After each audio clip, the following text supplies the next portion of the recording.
فرش التراب يضمني وهو غطاء. کوئی شخص یقین کے ساتھ نہیں کہہ سکتا کہ اب حالات کا کیا رخ ہوگا، اس لیے کہ ظاہر بات ہے قرآن مجید میں مستقبل کے بارے میں خود حضور سے کہلوایا گیا، وَإِنْ أَدْرِي أَقَرِيبٌ أَمْ بَعِيدٌ مَا تُوعَدُونَ. لوگوں مجھے معلوم نہیں ہے کہ جس بات کی تمہیں خبر دی جا رہی ہے وہ قریب آ چکا ہے یا دور ہے. وَإِنْ أَدْرِي لَعَلَّهُ فِتْنَةٌ لَكُمْ وَمَتَاعٌ إِلَىٰ حِينٍ. اور میں نہیں جانتا، ہو سکتا ہے اللہ کچھ اور مہلت دے دے تمہیں، اور کچھ اور آزمائش جو ہے اس کے لیے تمہارے لیے کوئی اور مہلت عطا فرما دے، ہو سکتا ہے. تو میں بھی کسی دعوے سے نہیں کہہ رہا، لیکن دو امکانات ہیں. امکان نمبر ایک کیا ہے؟ ابھی عالم اسلام کا ایک سالڈ بلاک ہے جو یہودی ورلڈ آرڈر کی نگاہوں میں کھٹک رہا ہے. میں کھٹکتا ہوں دل یزدہ میں کانٹے کی طرح. اگرچہ ان کی اسٹریٹجی کیا ہے، ایک ایک کر کے ان کے حصے بکھرے کر کے تیا پانچا کرو. ابھی وہ بلاک کون سا ہے؟ ایران ہے، افغانستان ہے، پاکستان ہے، اور روسی ترکستان سے آزاد ہونے والی جو ریاستیں ہیں. یہ ایک سالڈ بلاک. یہ عجمی مسلمان عربی نہیں، عربی گئے، یہ نوٹ کر لیجئے. اس لیے کہ عربوں کو اللہ نے فضیلت دی تھی، محمد ان میں سے تھے صلی اللہ علیہ وسلم، یہ رتبہ بلند ملا جن کو مل گیا.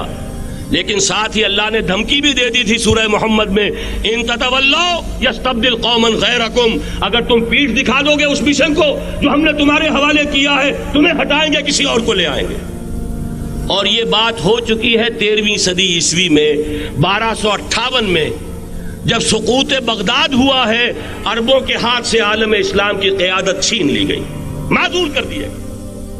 اس کے بعد قیادت کن کے ہاتھوں میں آئی؟ ترکوں کے ہاتھ میں. ترکان تیموری ہندوستان میں، ترکان صفوی ایران میں، ترکان سلجوقی مڈل ایسٹ میں، اور ترکان عثمانی کا تو کہنا ہی کیا ہے. وہ ایشیا مائنر سے چل کر آپ کو معلوم ہے کہ مشرقی یورپ کا کتنا بڑا علاقہ، دی گریٹ آٹومان امپائر کی صدی کے آغاز تک قائم تھی. اس صدی میں عجیب عجیب معجزے ہوئے ہیں. گریٹ آٹومان امپائر جو 3 بر اعظموں پر محیط، نام و نشان ختم. دی گریٹ USSR، نام و نشان ختم. اب تو روس صاحب ایک ملک کی حیثیت سے رہ گئے. یہ اس صدی میں دو اور وقت نہیں ہے میں اور آپ کو کیا بتاؤں. اس صدی میں تو بڑے بڑے عجیب عجوبے ہوئے ہیں. بڑی 2 عظیم جنگیں ہو چکی ہیں، تیسری جو ہے سر پر کھڑی ہے، دور نہیں ہے، جس کو حدیث میں کہا گیا ہے الملحمۃ العظمی، تاریخ انسانی کی عظیم ترین جنگ. اور وہی صلیبی جنگ جس کا آغاز بوسنیا سے ہو چکا ہے. بہرحال اس وقت جو میں کہہ رہا تھا، ورنہ میرے پاس تو یعنی یہ کہ درد دل کہنے کے لیے وقت نہیں ہے، مجھے اپنی بات کو محدود کرنا پڑ رہا ہے. لیکن میں اب آ رہا ہوں اصل موضوع کی طرف، کہ ایک امکان تو یہ ہے کہ اس بلاک میں اسلام کا احیاء ہو، اور اس کے لیے کچھ نویدیں بھی موجود ہیں احادیث نبویہ میں. وہ تو آپ نے سنا ہوگا اقبال کا شعر، میرے عرب کو آئی ٹھنڈی ہوا جہاں سے، میرا وطن وہی ہے، میرا وطن وہی ہے. حدیث میں آتا ہے یخرج ناس من المشرق یؤتون للمہدی، یعنی سلطان ہی. مشرق سے فوجیں نکلیں گی یہ جو کہ مہدی کی حکومت قائم کریں گی، اور یہ ہوں گے حضرت فاطمہ کی نسل ہی سے رضی اللہ تعالی عنہا. لیکن عالم عرب کے اندر پھر ایک طاقت بن کر ابھریں گے، باطل کی قوتوں کے خلاف جہاد کریں گے. لیکن ان کو مدد آئے گی 2 طرف سے. ایک زمینی مدد آئے گی مشرق سے، ایک آسمانی مدد آئے گی.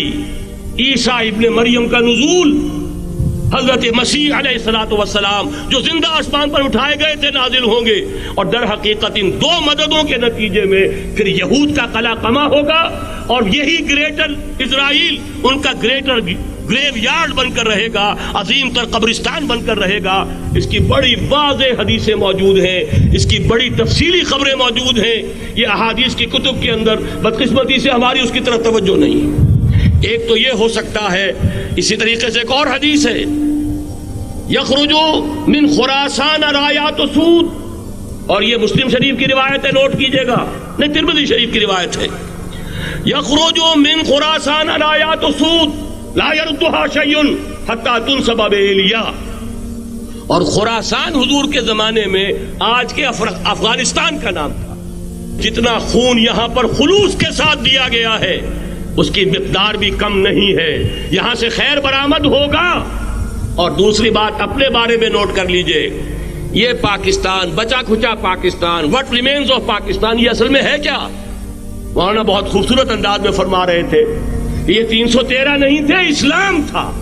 اسی طرح نوٹ کیجئے، پاکستان نہیں ہے، 4 صدیوں کی تجدیدی مساعی کا حاصل ہے. آپ نے کبھی نوٹ کیا ختم نبوت کے بعد اب سب سے اونچا منصب کس کا ہے؟ مجددین. سنن ابی داؤد کی روایت، ان اللہ یبعث فی هذه الامہ علی راس کل 100 عام من یجدد لها دینها. اور نوٹ کیجئے کوئی بات ہے، 1000 برس تک سارے مجدد عالم عرب میں پیدا ہوئے. جیسے ہی دوسرا 1000 سال شروع ہوا، الف ثانی کا مجدد اعظم شیخ احمد سرہندی کہاں تھا؟ صنم خانہ ہند میں حاضر ہوا. میں شیخ مجدد کی لحد پر، وہ خاک کے ہے زیر فلک مطلع انوار، گردن نہ جھکی جس کی جہانگیر کے آگے، جس کے نفس گرم سے ہے گرمی اعراض. وہ پھر 12ویں صدی کا مجدد اعظم امام الہند شاہ ولی اللہ دہلوی، 13ویں صدی کا مجدد اعظم سید احمد بریلوی، اس کے خون کا امین اور اس کے ساتھ کے شہداء کے خون کا امین، ان کے جسموں کا امین آپ کا خطہ ہزارہ، آپ کا خطہ سوات، اس میں ان کی جانیں ہیں جو دی گئی ہیں. اور وہ نہایت میں آپ سے عرض کر دوں، دور صحابہ کے بعد اتنا خالص اسلامی جہاد پوری مسلمان تاریخ میں نہیں ملے گا جتنا وہ تحریک شہیدین کا. 14ویں صدی ہجری میں شیخ الہند جیسا مجاہد اعظم کہ انگریز نے گرفتار کر کے قید بھی کیا ہے، تو کہاں؟ ہندوستان میں نہیں، کہاں؟ جزیرہ سائرس، کیا نام تھا؟ مالٹا، جزیرہ مالٹا بحر روم میں. اقبال کے نفس سے ہے لالے کی آگ تیز، ایسے غزل سرا کو چمن سے نکال دو. کہیں ہندوستان کی کسی جیل میں ہوا تو شاید اس کے نفس کی گرمی ہی سے کوئی حرارت پیدا ہو جائے. اور اسی صدی میں 14ویں صدی ہجری میں اقبال جیسا مفکر، اسی 14ویں صدی ہجری میں مودودی جیسا مصنف، اسی 14ویں صدی ہجری میں مولانا الیاس جیسا مبلغ رحمہم اللہ، عظیم شخصیتیں. آج پورے عالم اسلام میں آپ کو تبلیغی دوست ملیں گے. یہ کہاں سے شروع ہوئی تحریک؟ دہلی کی ایک چھوٹی سی مسجد سے. وہ مسجد بنگلے والی اب تو بڑی عالیشان ہو گئی ہے، جب وہاں شروع ہوا تھا کام بڑی چھوٹی سی مسجد. یہ سارے کام یہاں کیوں ہوئے؟ پورا عالم اسلام آزاد ہوا، کہیں نعرہ اسلام کا نہیں لگا، کہیں عرب قومیت پر، کہیں کسی اور عصبیت پر تحریکیں چلی ہیں. صرف تحریک پاکستان تھی کہ پاکستان کا مطلب کیا؟ لا الہ الا اللہ. کوئی سبب ہے کہ یہاں قرارداد مقاصد پاس ہوئی، حاکمیت اللہ کی ہے کہ اکبر نام لیتا ہے خدا کا اس زمانے میں.